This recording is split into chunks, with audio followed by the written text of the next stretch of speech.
저는 오늘 이 시간에 말한 일을 이루려 함이다라고 하는 제목으로 은혜를 나누도록 하겠습니다.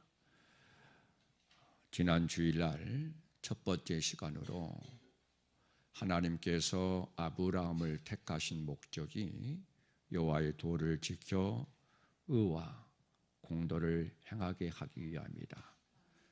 그러면 여호와의 도를 지켜 의와 공도를 행하게 하기 위해서 택하신 이유가 무엇인가? 하나님께서 아브라함에게 말한 것을 이루려 함이다라고 말씀을 합니다.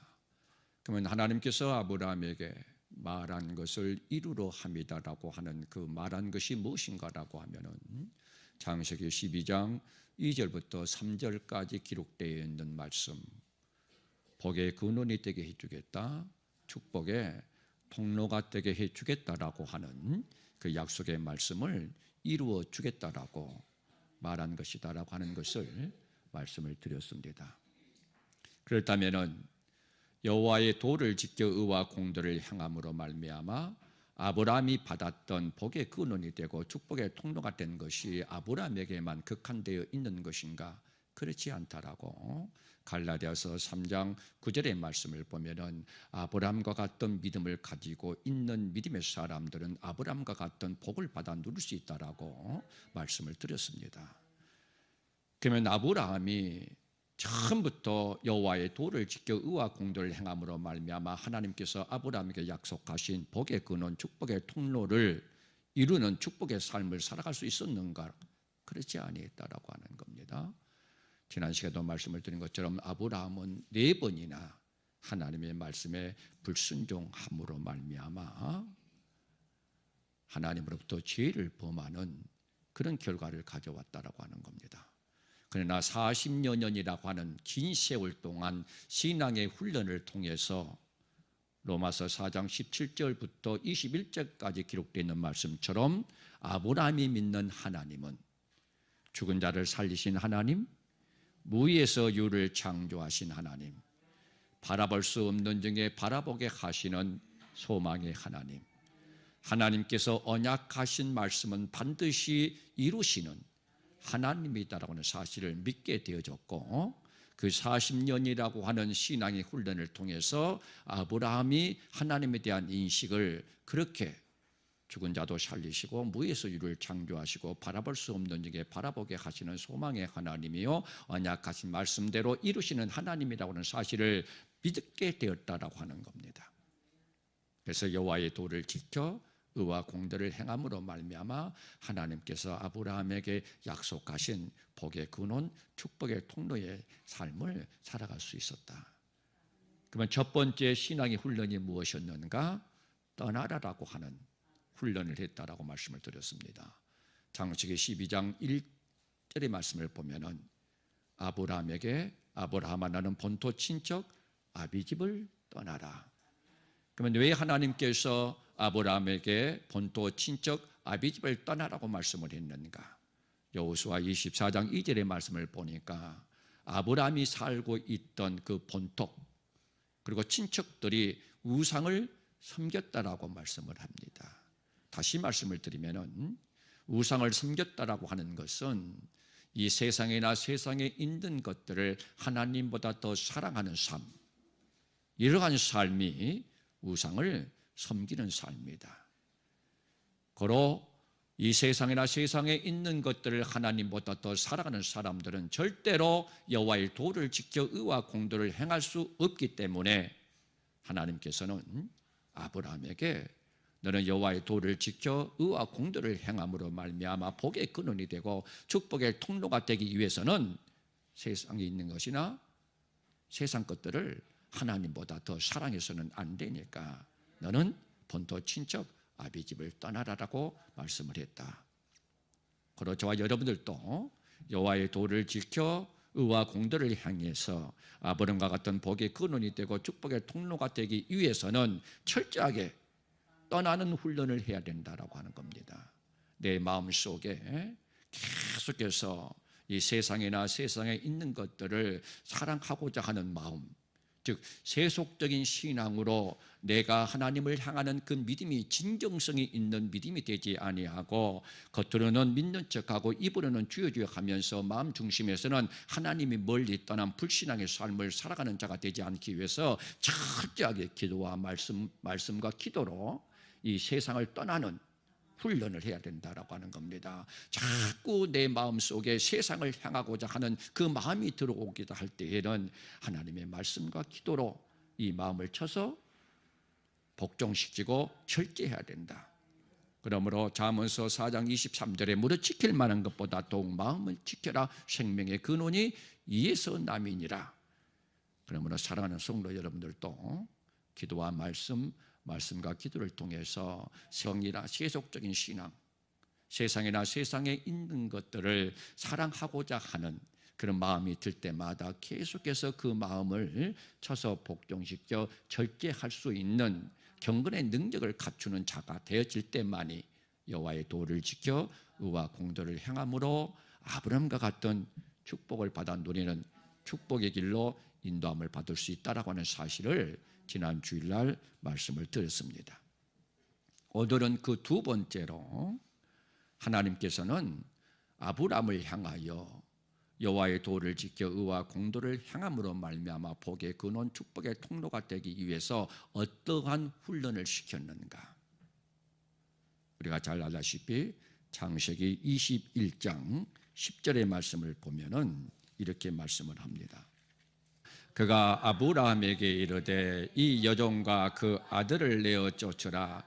이 종의 아들은 내 아들 이삭과 함께 기업을 얻지 못하리라 하매라고 말씀을 합니다. 하나님께서 아브라함에게 내 아들 내어 쫓으라라고 얘기를 합니다. 내 아들 내어 쫓으라고 하는 이 말은 하나님께서 아브라함에게 네 자손이 하늘의 별처럼 바다의 모래알처럼 많고 많을 것이다라고 예언을 하고 그 예언을 하고 난 이후에 20년이라고 하는 세월이 흘렀는데도 불구하고 전혀 아들을 얻을 만한 그런 기미가 보이지 않자 하나님의 말씀에 대한 기대를 저버리고 사라의 권유를 받아가지고 그의 종인 여종인 하갈을 취해서 이스마엘을 낳게 됩니다. 이 이스마엘, 즉 하갈과 이스마엘을 내어 쫓으라 이렇게 말을 하는 거지요. 나이 86살에 비록 사라에게서 난 아들은 아니지만은 그래도 아들을 얻었는데 그 아들을 갖다가 내어 쫓으라고 하니까 아브라함의 그 마음은 어떠했겠습니까? 근데 아브라함은 하나님의 말씀에 순종해서 여종 하갈과 그 아들을 이스마엘을 내어 쫓습니다. 그러면 이 사건이 우리에게 주는 교훈이 무엇인가라고 하는 겁니다. 갈라디아서 4장 28절에 보면은 형제들아 너희는 이삭과 같이 약속의 자녀라. 그러나 그때에 육체를 따라 난 자가 성령을 따라 난 자를 핍박한 것 같이 이제도 그러하도다라고 말씀을 합니다. 자, 이 말씀을 통해서 하갈에서 난 이스마엘은 육체를 따라 난 자고 그 이 말씀을 통해서 사라에서 난 이삭은 성령을 따라 난 자라라고 하는 사실을 우리에게 교훈해 주고 있습니다. 그러면은 하갈에서 난 이스마엘을 내쫓으라고 하는 것은 육체를 내어 쫓으라라고 말씀을 하고 있는 내용입니다. 그러면서 갈라디아서 5장 16절 이하의 말씀을 보면은 내가 이르노니 너희는 성령을 쫓아 행하라. 그리하면 육체의 욕심을 이루지 아니하리라. 성령을 쫓아 행하라. 그리하면 육체의 소욕을 이루지 아니하리라라고 말씀을 합니다. 다시 말씀을 드리면은 아브라함이 여호와의 도를 지켜 의와 공도를 행하기 위해서는 본토 친척 아비집을 떠나야 된다고 하는 겁니다. 그럼 본토 친척 아비집이라고 하는 것은 우상을 섬기는 곳이다. 그러면 오늘날로 우상을 섬긴다라고 하는 것은 하나님보다 더 사랑하는 것들, 이것이 곧 우상이다. 세상이나 세상에 있는 것들을 하나님보다 더 사랑한다고 하는 것은 절대로 하나님의 말씀에 순종할 수가 없다라고 하는 겁니다. 그러면 이 세상이나 세상에 있는 것들을 사랑하지 아니하고 하나님을 사랑할 수 있는 방법이 내 힘으로, 내 능으로, 내 의지대로는 절대로 이 세상이나 세상에 있는 것들을 사랑하지 아니하고 하나님을 사랑할 수 있는 그러한 힘이 없습니다. 무엇으로만 가능합니까? 고린도서 2장 9절의 말씀을 보면 하나님께서 자기를 사랑하는 자를 위해서 예비해 두신 모든 것은 육신의 눈으로도 육신의 마음으로도 육신의 귀로도 알지 못하니 성령만이 하나님의 기쁜 뜻을 통달할 수 있느니라고 말씀을 하고 있습니다. 성령이 아니고서는 절대로 하나님의 기쁜 뜻을 저와 여러분들은 알 수가 없고, 성령이 아니고서는 절대로 이 세상이나 세상에 있는 것들을 하나님보다 더 사랑하지 아니할 수 없는 그러한 힘이 없다라고 하는 겁니다. 그래서 이 세상이나 세상에 있는 것들보다도 하나님을 더 사랑하고 하나님을 더 사랑하는 자가 되기 위해서는 반드시 육체의 소욕을 거스리고 성령의 소욕에 이끌리는 삶을 살아가지 아니하고는 안 된다라고 하는 겁니다. 그래서 갈라디아서 5장 17절에 뭐라고 말씀합니까? 육체의 소욕은 성령을 거스리고 성령의 소욕은 육체를 거스리나니 이 둘이 서로 대적하므로 너희가 원하는 것을 하지 못하게 하려 함이니다라고 말씀을 합니다. 사도 바울도 마찬가지입니다. 로마서 7장 14절 이하의 말씀을 보면은 창조의 목적대로 구원의 목적대로 여호와를 경외하고 그 명령을 지켜 사람의 본분대로 선한 삶을 살아가기를 원하는 것이 사도 바울이 원하는 삶입니다. 그러나 사도 바울은 뭐라고 고백합니까?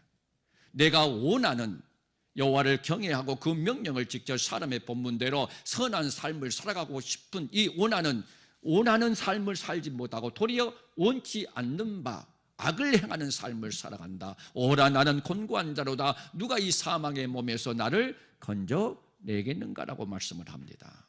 절대로 내 힘으로 내 의지로 하나님이 원하시는 삶을 살아갈 수가 없다라고 하는 거예요.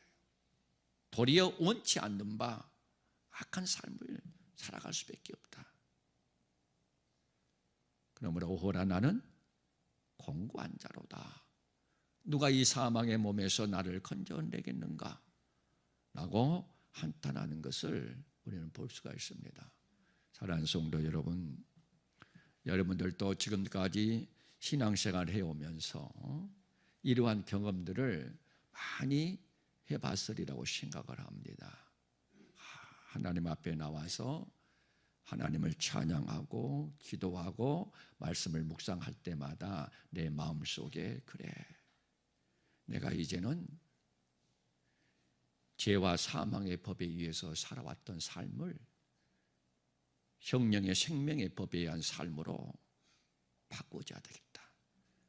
육체의 욕심에 따라 살아왔던 내 삶이 이제는 하나님의 말씀대로 순종하는 삶으로 변화를 가져와야 되겠다.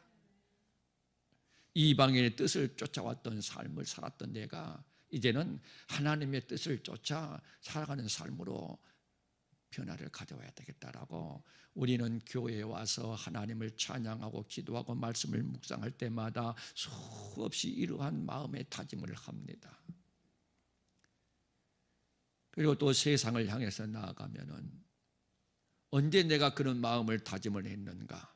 내가 언제 그러한 마음의 각오를 가지고 결단을 했는가 싶을 정도로 다시 내 신앙은 세속적인 신앙으로 변질되어져 가기 시작을 합니다. 그래서 베드로후서 2장 8절에 보니까 이 의인이 저희 중에 거하여 날마다 저 불법한 행실을 보고 들음으로 그 의로운 심령이 상하니라. 저도 마찬가지고 사랑하는 성도 여러분도 마찬가지입니다.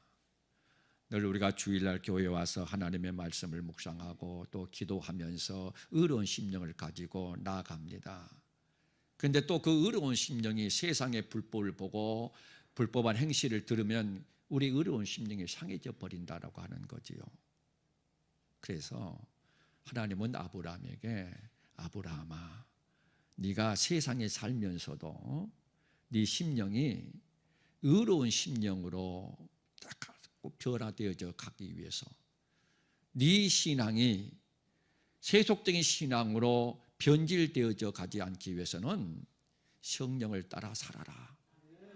그래서 육체를 따라 난 하갈과 그의 아들 이스마엘을 내어 쫓으라 라고 하는 것을 우리에게 교훈해 주고 있다라고 하는 겁니다.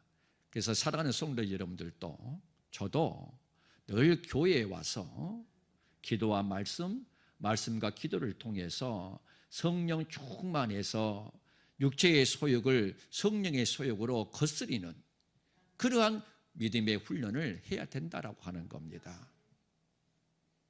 예를 들어서 저와 여러분이 잘 알다시피요, 베드로를 보면은요, 마가복음 14장에 기록되어 있는 사건들인데 마가복음 14장 29절에 보니까 다른 사람이 다 주를 버릴지라도 나는 주를 버리지 않겠노라라고 고백을 합니다.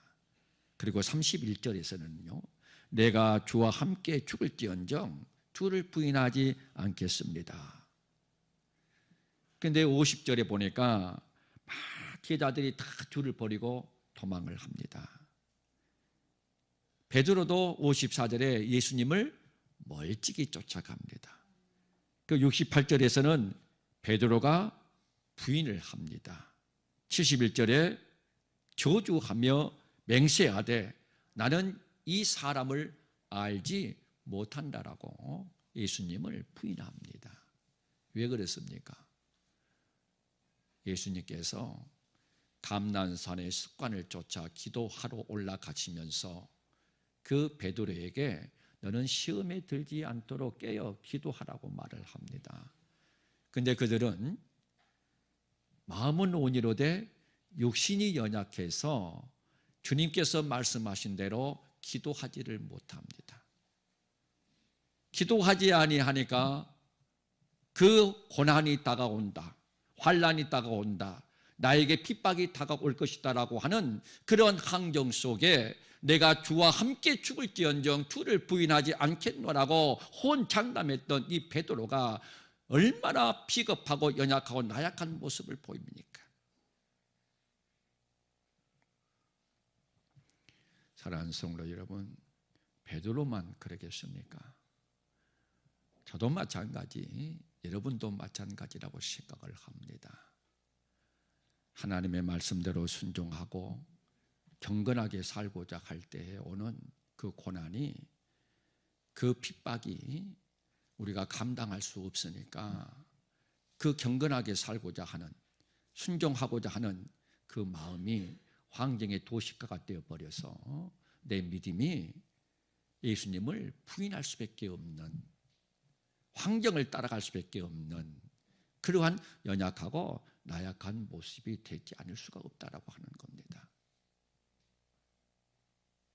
이런 베드로가요, 사도행전 2장에 가면은요, 오순절 마가다락방에서 기도에 힘쓰매 성령 충만함을 받습니다. 성령 충만을 받고 이제 3장으로, 사도행전 3장에 가서 다시 요한하고 베드로가 제9시에 성전에 기도하러 올라갑니다. 그때 성전 미문에 앉아있는 안진뱅이가 구걸을 합니다. 그 구걸하는 모습을 보고 이 베드로가 금과 은은 내게 없거니와 내게 있는 것을 내게 주노니 나사렛 예수 그리스도의 이름으로 걸으라라고 말씀을 합니다. 자, 이 안진뱅이가 그 삶의 근본적인 문제는 금과 은이 아니었다라고 하는 거지요. 그 안진뱅이의 삶의 근본적인 문제는 안진뱅이에서 고침을 받는 것이 그 안진뱅이의 삶의 근본적인 문제입니다. 그런데 은으로도 금으로도 할 수 없는 것은 예수 그리스도의 이름으로 했다라고 하는 거지요. 우리가 이 세상을 살아갈 때도 마찬가지입니다. 금과 은으로 할 수 없는 삶의 근본적인 문제들이 우리의 삶 속에 많이 일어납니다. 그러나 그 은으로도 못하고 금으로도 할 수 없는 그 삶의 근본적인 문제를 나사렛 예수 그리스도의 이름으로 할 수 있다라고 하는 거지요. 그러면은 금과 은을 의지하지 아니하고 나사렛 예수 그리스도의 이름을 의지할 수 있었던 그 원인이 어디에 있습니까? 보상 심리를 가지고 육을 위해서 따랐던 이 베드로가 많은 지혜자들이 금과 은은 삶의 근본적인 문제를 해결하는 것이 아니고 삶의 근본적인 문제를 해결할 수 있는 것은 나사렛 예수 그리스도 이름이다라고 하는 사실을 깨달을 수 있었던, 믿게 되었던 그 원인이 어디에 있었는가라고 하는 겁니다. 오순절 마가 다락방에서 기도를 통해서 성령 충만을 받고 나니까 우리의 삶의 근본적인 문제는 금으로도 은으로도 해결할 수가 없고 우리의 삶의 근본적인 문제는 오직 나사렛 예수 그리스도의 이름으로 해결할 수 있다는 사실을 믿기 시작했다라고 하는 겁니다. 또 4장에 넘어가니까요, 천하 만국에 오직 인간을 구원할 줄 이는 예수 그리스도의 이름 외에는 아무도 구원할 자가 없다라고 기탄 없이 전도를 하면서 하나님의 말씀을 전하기 시작합니다. 그때 간원들이 다시는 예수의 이름으로 말하지 말아라 위협을 하지요. 근데 그 위협을 딱 당하면서도 전혀 마태복음, 마가복음에 누가복음 기록되어 있는 나는 주를 부인하지 않겠노라, 주와 함께 죽겠노라, 그렇게 고백했던 이 베드로가 그 환난이 오고 고난이 오고 핍박이 올 것을 두려워서 3번이나 모른다고 부인했던 이 베드로가 간원들에게 뭐라고 말합니까? 너희의 말을 듣는 것이 옳으냐, 하나님의 말씀을 듣는 것이 옳으냐. 사랑하는 성도 여러분, 사람의 말을 듣는 것이 옳습니까? 하나님의 말씀을 듣는 것이 옳습니까? 다 하나님의 말씀을 듣는 것이 옳다라고 생각을 할 겁니다. 그리고 여러분의 생각과 여러분의 뜻과 여러분의 방법대로 이 세상을 살아가게 될 겁니다. 그러나 성령의 충만한 사람은 사람의 말보다도, 사람의 생각보다도, 자신의 경험보다도 하나님의 말씀을 따르는 자가 된다라고 하는 겁니다.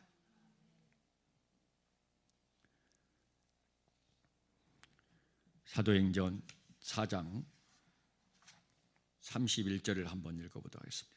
빌기를 다함에 모인 것이 진동하느니 우리가 다 성령이 충만하여 담대히 하나님의 말씀을 전하니라라고 말씀을 합니다.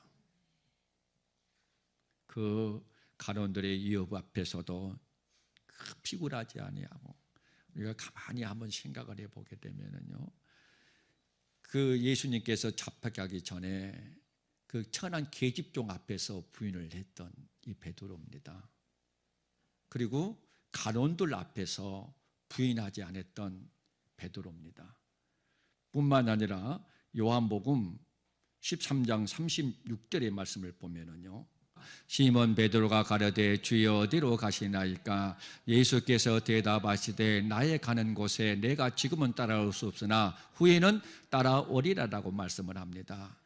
주여 어디로 가시나이까? 지금은 네가 나를 따라올 수 없으나 후에는 따라오리라라고 말을 합니다. 주님이 가시는 그 길을 지금은 따라올 수 없으나 후에는 따라온다라고 말씀을 하고 있지 않습니까? 그러면 지금은 따라올 수 없다라고 하는 것은 뭘 의미하는 거예요?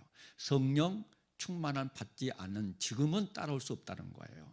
근데 후에 성령 충만 받고 난 이후에는 내가 가는 그 길을 따라올 수 있다는 거예요.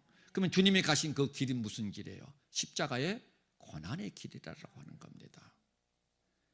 그래서 지금은 따라올 수 없어.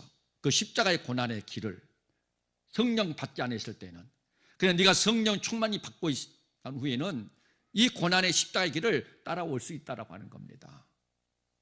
이런 베드로가요, 베드로 전서를 기록을 합니다. 그 베드로 전서의 주제가 뭡니까? 고난 가운데서도 즐거워하는 법에 대해서 기록한 것이 베드로 전서입니다. 베드로는 성령 받기 전에는요, 고난을 이길 수가 없었어요. 고난 앞에서 좌절하고 실망하고 낙심하고 포기할 수밖에 없었어요. 주를 부인할 수밖에 없었어요. 그런 베드로가 성령 충만함을 받고 나니까 그 주님께서 걸어갔던 그 고난의 십자가의 길을 걸어가요. 그러면 그 걸어가는 것이 결코 나에게 고난이 아니구나. 이 고난이 나를 진정성 있는 믿음의 사람으로 변화를 시켜오는구나. 이 고난이 나를 정금 같은 믿음으로 나를 만들어 주는구나. 그래서요, 베드로전서 1장 9절에 보면은요, 베드로전서 1장 9절 한번 보자. 시작. 믿음의 결국 곧 영혼의 구원을 받음이라라고 말씀을 합니다.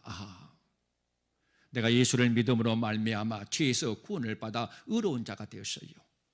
그러면 그 죄에서 구원을 받아 의로운 자가 됐으면은 다시 영혼 구원에 이르는 믿음으로 살아가야 되는데, 내가 성령 충만함을 받지 아니하니까 영혼 구원에 이르는 믿음으로 살아가고자 할 때에 오는 그 핍박과 그 환난과 그 고난을 이길 수가 없었다라고 하는 거예요.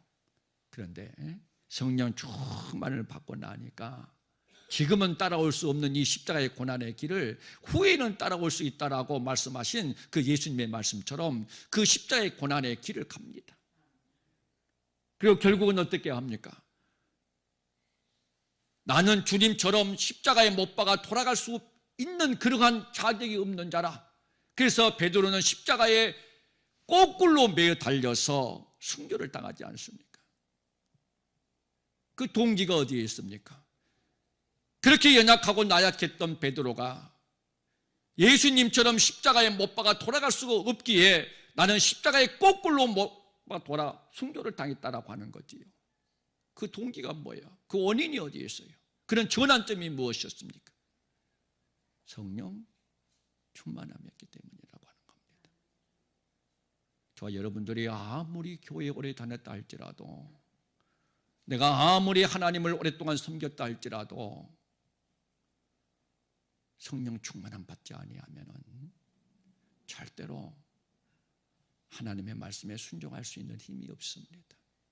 그래서 하나님은 아브라함에게, 아브라함아, 너는 네 생각과 네 방법과 네 뜻에 따라서 낳은 이 여종 하갈과 이스마엘을 내어 버려라, 내어 쫓으라.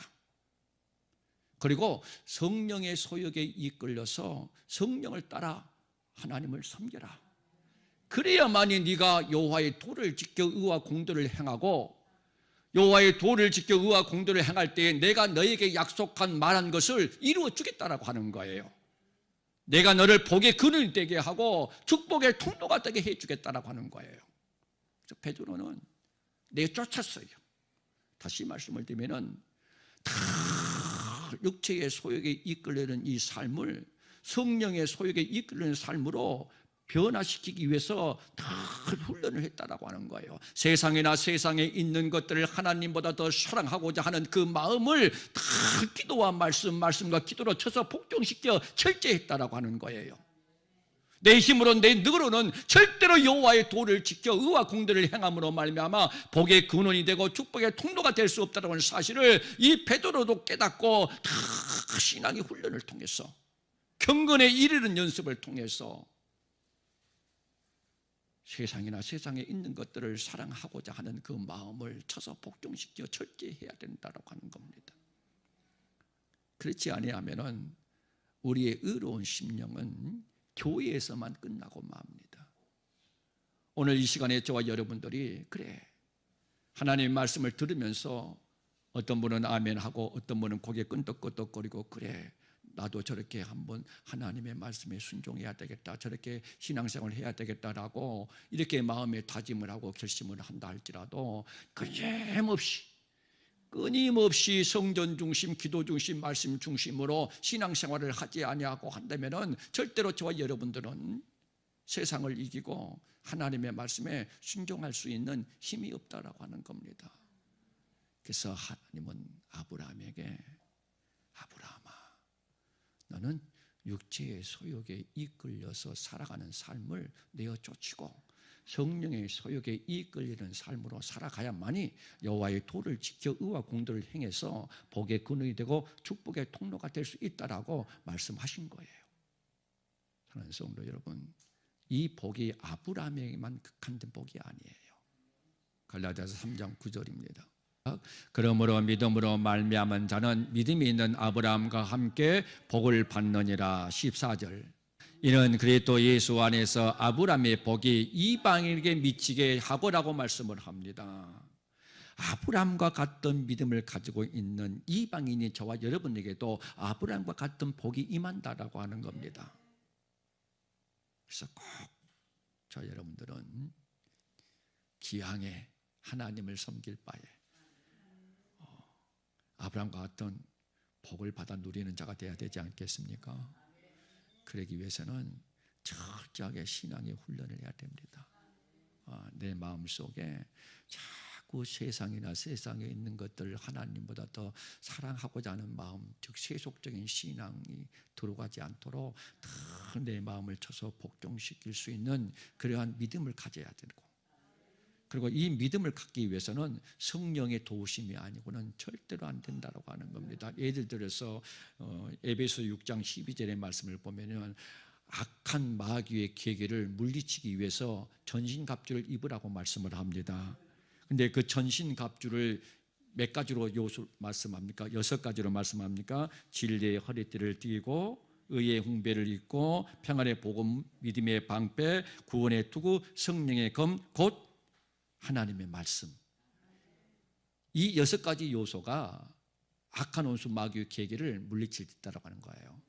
그런데 이 6가지 요소를 받침해 주고 있는 게 있는데요, 그것이 18절에 보면은 모든 기도와 간구로 하되 무시로 성령 안에서 기도하고 이를 위하여 깨어 구하기를 항상 힘쓰며 이렇게 말씀을 합니다. 기도와 간구로 무시로 성령 안에서 항상 깨어 구하기를 힘쓰라라고 말씀을 해요.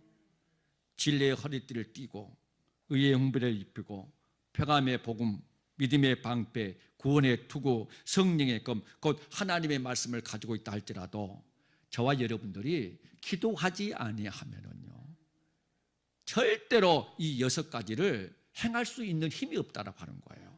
그러니까 마귀의 계계를 이길 수가 없어요. 그래서 하나님께서는 마귀의 계계를 능히 대적하기 위해서 전신갑주를 입어라. 그 6가지 요소를 말씀해 놓고 그 6가지 요소를 행할 수 있는 힘은 성령과 기도와 간구로 항상 깨어 있으라라, 이렇게 말씀하고 있는 이유가 거기 있지 않습니까? 오늘 이 시간에 과연 저와 여러분들이 성령 충만해서 육체의 소욕을 거스리고 성령의 소욕에 이끌리는 삶을 살아가고 있는가, 그렇지 못하고 있는가라고 하는 사실을, 여러분의 믿음을 다시 한번 시험해보고 확증해보고, 그래서 다시 한번 그래, 오늘 주신 말씀이 하나님께서 나를 들으라고 주신 말씀이다라고 하는 사실을 깨닫고 꼭 올 한 해 동안 열심히 신앙의 훈련을 통해서 복의 근원, 축복의 통로로 인도함을 받는 저와 여러분의 믿음이 되시기를 주님의 이름으로 축복합니다.